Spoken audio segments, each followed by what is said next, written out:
இன்னைக்கு திருநங்கை அம்மாவுக்கு எல்லாம் வளையல வாங்கி தர போறோம். நீங்க நிறைய பேர் கமெண்ட்ல சொல்லிருந்தீங்க, அதுக்கோசம் பண்ண போறோம். நானும் ஃபர்ஸ்ட் கடைக்கு போயிட்டு நல்ல விலையில பார்த்து ஒரு பாக்ஸ் வாங்கிட்டு எல்லாருக்கும் போய் கொடுக்க ஆரம்பிச்சேன்.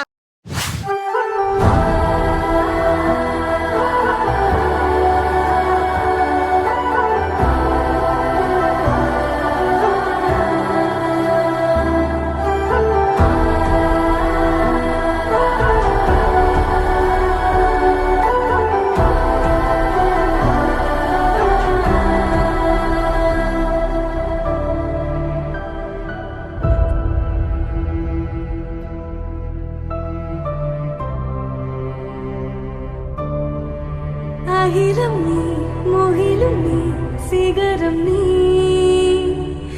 அழுதிடும் அகதிகள் சிரிப்பு நீ. இதோட டாஸ்க் முடியுது. இந்த டாஸ்க் சொன்னவங்களுக்கு ரொம்ப நன்றி. மனசே நிறைவாயிடுச்சு. நெக்ஸ்ட் என்ன பண்ணா கமெண்ட் பண்ணுங்க. அடுத்த வீடியோல பார்ப்போம்.